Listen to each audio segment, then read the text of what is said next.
ఏదండి ఆర్టీవీ వాళ్ళట ఆ సీసీ కెమెరాలో ఉన్నది మేము తప్పు అనుకున్నాం. ఏది హెల్మెట్ మీద జావా అని ఉంది, ఇక్కడ లేదు, కాబట్టి మేము పొరపాటు పడ్డాం. అది ఆయన వచ్చింది ప్రవీణ్ పగడాల గారు కాదని కన్ఫర్మ్ చేస్తూ ఆర్టీవీ వాళ్ళు రిలీజ్ చేశారు. నేను ఆర్టీవీ వాళ్ళు కనుక్కున్నాను, మేమేదో అలాంటి చేయలేదండి, ఫాల్స్ అండి అది, దానికి వాయిస్ ఎడిట్ చేశారన్నారు. అంటే ఇది ఎంత పని చేయాలనుకుంటున్నారు? ముందు ఆర్టీవీ వాళ్ళు రిలీజ్ చేసిన వీడియోని డౌన్లోడ్ చేయాలి, దానికి వేరే వాళ్ళ వాయిస్, అది కూడా సేమ్ మీడియాలో ఉన్న వాయిస్ లాంటిది, మీడియాలో మాట్లాడినట్టే ఇంకొకడు రికార్డింగ్ అంటే డబ్బింగ్ చెప్పాలి. ఆ డబ్బింగ్ చెప్పిన ఆడియోని ఈ వీడియోకి ఆ ఓబిఎస్లోనే దేనిలో పెట్టి సింక్ చేయాలి. సింక్ చేసి ఆ పైన కింద కూడా టెక్స్ట్ టైప్ చేసి ఇంత వర్క్ చేశారు. ఎందుకండి ఫేక్ వీడియోలు క్రియేట్ చేస్తున్నారు? నిజంగా హత్య అయితే ఆ ఎంక్వైరీలో తేలుతుంది కదా. అంటే ఇలాంటి ఫేక్ వీడియోలు క్రియేట్ చేసి ప్రజల్ని రెచ్చగొట్టాలనే ఉద్దేశంతో కొంతమంది పనిచేస్తున్నారు. చాలామంది పెట్టారు నాకు ఈ వీడియో కూడా అమాయకంగానే. అన్న చూడు ఆర్టీవీ వాళ్ళు అన్నారు అది కరెక్ట్ కాదంట, వాళ్ళే చెప్తున్నారు చూడు అన్నారు. దీంట్లో వాస్తవం కూడా మీకు చూపిస్తాను చూడండి. రైట్, బిగ్ బ్రేకింగ్ న్యూస్ చూస్తున్నాము. ఆర్టీవీ చేతుల్లో వైన్ షాప్ ఓనర్ యొక్క కీలక దర్యాప్తు. ఆ వాయిస్ విన్నారా? ఒక యాంకర్తో మాట్లాడించారు. అంటే ఆ యాంకర్కి డబ్బులు పే చేసి ఉంటారు. ఇది ఫేక్ వీడియో, నాకు ఆధారం ఉంది, ఆధారం కూడా ఇప్పుడే చూపించేస్తాను మీకు. అంటే ఒక యాంకర్ని ఎంగేజ్ చేసుకుని ఆయనతో ఒక రికార్డింగ్ స్టూడియోలో ఇలాగా నువ్వు సేమ్ ఆర్టీవీ యాంకర్ లాగే మాట్లాడాలని ఆర్టీవీ యాంకర్ లాగే మాట్లాడించి ఇంత పని ఎందుకు చేస్తున్నారండి? ఎవరు చేస్తున్నారు దీని వెనకాతల? ఎవరో కుట్రదారులు లేకపోతే, కావాలని మత విద్వేషాలు రేపే ఆలోచన ఎవరికో లేకపోతే ఇంత పని ఎందుకు చేస్తాడు ఎవడైనా? ఇన్ని డబ్బులు ఎందుకు ఖర్చు పెడతారు? ఇన్ని డబ్బులు ఖర్చు పెట్టి ఫేక్ వీడియోలు ఎందుకు తయారు చేస్తారు? ఒకసారి ఆలోచించండి కొంచెం బ్రెయిన్ పెట్టి. నేను మొత్తుకునేది ఏంటంటే క్రిస్టియన్లు హిందూ గొడవలో స్టార్ట్ అవ్వకూడదు. ఇప్పుడు ఎవరో ఎక్కడో చనిపోయారండి, రాయేష్ నువ్వే చంపేసావు అన్నావు అనుకో, నాకు కోపం వస్తుందా రాదా? నాకు అక్కడ రామతీర్థంలో శ్రీరాముడు తల నరికేసినప్పుడు అది క్రైస్తవులు చేశారని కొంతమంది మాట్లాడారు. అప్పుడు కోపం వచ్చింది నాకు. ఏమయ్యా మీరు చూసారా? ఎందుకయ్యా అబండాలు వేస్తారు అలాగా? హిందూ సమాజానికి క్రైస్తవుల్ని ఎందుకు మీరు శత్రువులుగా చూపిస్తారని గట్టిగా మాట్లాడినండి నేను. మరి అలాంటప్పుడు క్రిస్టియన్ సమాజం నుంచి ఎవరో ఒక ఆయన ప్రమాదంలో చనిపోతే ఈ మర్డర్ హిందువులే చేశారని కొంతమంది వాదిస్తూ ఉంటే దానికి నేను ఎలా సపోర్ట్ చేయనండి? ఆ సపోర్ట్ చేయకపోతే నువ్వు క్రైస్తవులేపు ఉండట్లేదని చెప్పి కొంతమంది నన్ను సెంటిమెంటల్ బ్లాక్మెయిల్ చేస్తున్నారు ఏంటండి? అలా చేయటం వల్ల రేపో ఎల్లుండో వాస్తవాలతో ఆధారాలతో బయటకు వచ్చేస్తుంది. అప్పుడు మన అందరూ యదవం అయిపోతాం కదా. ఇప్పుడు ఎవరో ఒక 5-6 తప్పుదారి పట్టించడానికి ట్రై చేశారు. లేదు రాయేష్ ఆ వర్గం వాడైనా సరే దాన్ని అడ్డుకున్నాడు, ఆ తప్పును ఖండించాడు అని ఇతర సమాజం మనల్ని గుర్తిస్తుంది కదా. మనం అందరం ఏదో దీన్ని కావాలని ఇంకొకరి మీద తోసేయాలని అనుకోవట్లేదు. అందులో న్యాయంగా ఉండేవాళ్ళు ఎంతోమంది ఉన్నారని ఆ సమాజం గుర్తిస్తుంది కదా. కనీసం ఈ పాయింట్ ఎందుకు అర్థం కావట్లేదు? ఎంత గొంతు చించుకుని చెప్పినా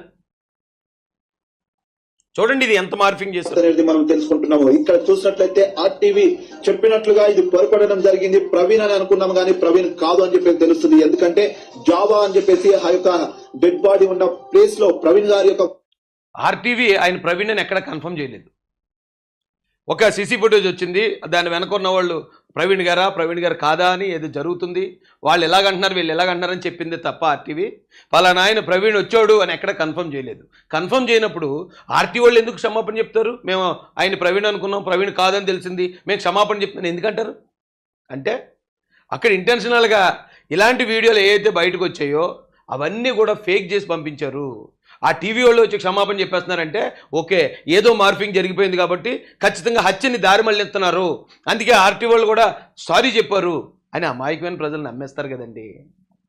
వాళ్ళని నమ్మించడానికేనా ఇదంతా? వాళ్ళని మోసం చేయడానికా ఇదంతా? ఏంటి ఆ ప్రజలను రెచ్చగొడితే ఏమొస్తుంది? ఇప్పుడు ఆ ప్రజలను రెచ్చగొట్టి ఆ ప్రజలతో ఇప్పుడు ఎవరిని చంపించేస్తారు? ఎవరి మీద తప్పుడు కేసులు పెట్టించేస్తారు? ఎవరిని తప్పుడుగా అరెస్ట్ చేయించగలరు మీరు ఆధారాలు లేకుండా?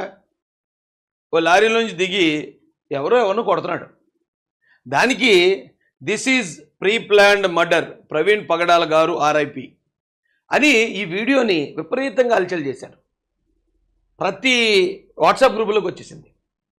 ఆ వాట్సాప్ గ్రూపుల్లో చాలామంది ఇది నాకే పంపించి రాయేష్ ఇదిగో ఎవిడెన్స్ దొరికేసింది, దయచేసి ఇది ఆ పోలీసులకు ఇచ్చి ప్రవీణానికి న్యాయం చేయన్నా అని ఎంతోమంది అమాయకంగా నాకు పెట్టారు. అది చాలా బాధ అనిపించింది నాకు. అరే ఇంతమంది ప్రజల్ని ఇలాంటి ఫాల్స్ న్యూస్ స్ప్రెడ్ చేసి ఇంతమందిని తప్పుదారి పట్టిస్తున్నారు.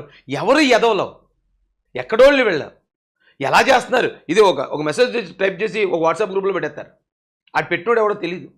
ఆ గ్రూప్లోకి తెలుస్తుంది. కానీ ఆ గ్రూప్లో కూడా అంతకుముందు ఎక్కడో గ్రూప్లో తెచ్చి ఇందులో పెడతాడు, ఇది మళ్ళీ ఇంకొకటి పెడతాడు, వాట్సాప్లో స్ప్రెడ్ చేస్తున్నారు. ఒకవేళ నిజమే ఇదైతే ఇది స్ప్రెడ్ చేసేవాడు ఇది పట్టుకుని పోలీసుల దగ్గరికి వెళ్తే కేసు క్లోజ్ కదండి. ఎందుకు ఈ తప్పుడు మార్ఫింగ్లు? ఇది హత్య అని ప్రజలను నమ్మించడానికి ఇలాంటి మార్ఫింగ్ వీడియోలు ఎందుకు చేస్తున్నారు? మీరు ఇది చూసే ఉంటారు. నేను మొన్న కూడా దీనికి సంబంధించిన ఆధారాలు చూపించాను. ఎవరో దిగి అలా కొట్టినట్టు ఇదంతా మీరు చూసే ఉంటారు ఈ వీడియోని కదా. ఇది కూడా మీరు చూసే ఉంటారు. వాళ్ళు రాసింది దాని మీద ఇంటెన్షనల్గా వీడియోని డౌన్లోడ్ చేసి దాని మీద ఈ లెటర్స్ అన్నీ టైప్ చేసి దాన్ని మళ్ళీ పర్టికులర్గా ఒక మంచి క్రిస్టియన్ సాంగ్ దానికి ఎడిట్ చేసి ఇంత వర్క్ ఎందుకు చేస్తున్నారండి? ఇది తప్పు కదా, అబద్ధం కదా. అంటే దీనిలో కుట్ర చేయడానికి, క్రైస్తవులు రెచ్చగొట్టడానికి ఎవరో కొంతమంది దొంగ వెధవలు ప్రవేశించారనే కదా అర్థం. ఇది మార్చి 20, 2025న నండే రథియా కేపీఎల్ అనే యూట్యూబ్ ఛానల్లో అప్లోడ్ చేశారు. ప్రవీణ్ పగడాల గారు చనిపోక ముందు 4 రోజుల క్రితం. చూడండి కాదు, ఈ యూట్యూబ్ ఛానల్ మీరు కూడా చెక్ చేయండి. 74 మంది సబ్స్క్రైబర్లు ఉన్నారు, 441 వ్యూస్ వచ్చాయి ఈ వీడియోకి. ఈ వీడియోను మరి ఇది నాకు తెలిసి ఎవరిదో నార్త్ ఇండియా వాళ్ళది. అక్కడ వీడియో ఇక్కడ వీళ్ళకి ఎలా దొరికిందో నాకు తెలియలేదు. అంటే ఇప్పుడు హైవే మీద ఈ మర్డర్ జరిగిందని మనం నిరూపించాలంటే హైవే మీద లారీలో నుంచి ఎవడో దిగి కొడుతున్నట్టు లేదా హైవే మీద ఏదైనా దాడి జరిగినట్టు ఉన్న వీడియో వీళ్ళకి కావాల్సి వచ్చింది. దాని గురించి సెర్చ్ చేశారు. సెర్చ్ చేసి ఎక్కడి నుంచి అన్ని వీడియోలు తీసి కరెక్ట్గా ఈ హైవేకి ఏది మ్యాచ్ అవుతుందో ఆ వీడియోని సెలెక్ట్ చేసి దాన్ని డౌన్లోడ్ చేసి దాని మీద పాస్టర్ ప్రవీణ్ గారిని చంపుతున్న వీడియో ఇదే అని చెప్పి టెక్స్ట్ చేసి దాని వెనకాల ఒక క్రిస్టియన్ సాంగ్ పెట్టి ఇంత వర్క్ ఎవరు చేస్తారండి? ఏ పాస్టర్ గారు చేస్తారు? లేకపోతే ఏ సంఘ పెద్ద చేస్తాడు? ఏ క్రిస్టియన్ యూత్ చేస్తారండి? ఇది వాళ్ళ పేరు మీద ఇలాంటి తప్పుడు వీడియోలు క్రియేట్ చేసి క్రైస్తవులందరికీ చెడ్డ పేరు తీసుకురావాలనేది ఒకటే, క్రైస్తవుల్ని హిందువుల మీదకి రెచ్చగొట్టాలనేది మరొకటే. ఎందుకండి ఇంత కుట్ర ఎందుకు చేస్తున్నారు? అది నిజంగా ఒకవేళ మనకు హత్య అనే అనుమానం ఉందనుకోండి, అవును హత్య కాదా, లేకపోతే మనకి ఇంక వేరే ఏమైనా ఆధారాలు దొరికితే పోలీసుల దగ్గరికి వెళ్ళటం, లేకపోతే పోలీసులు చాలా వర్క్ చేస్తున్నారు కదా, వెయిట్ చేస్తాం కదా.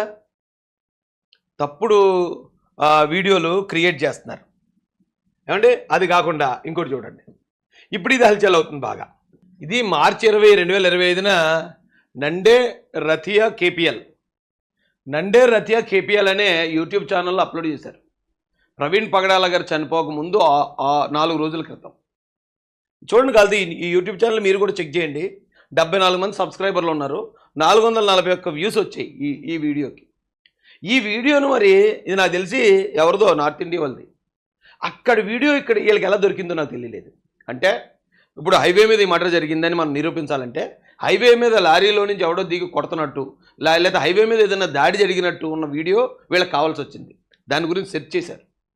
సెర్చ్ చేసి ఎక్కడి నుంచి అన్ని వీడియోలు తీసి కరెక్ట్గా ఈ హైవేకి ఏది మ్యాచ్ అవుతుందో ఆ వీడియోని సెలెక్ట్ చేసి దాన్ని డౌన్లోడ్ చేసి దాని మీద పాస్టర్ ప్రవీణ్ గారిని చంపుతున్న వీడియో ఇదే అని చెప్పి టెక్స్ట్ చేసి దాని వెనకాల ఒక క్రిస్టియన్ సాంగ్ పెట్టి ఇంత వర్క్ ఎవరు చేస్తారండి? ఏ పాస్టర్ గారు చేస్తారు? లేకపోతే ఏ సంఘ పెద్ద చేస్తాడు?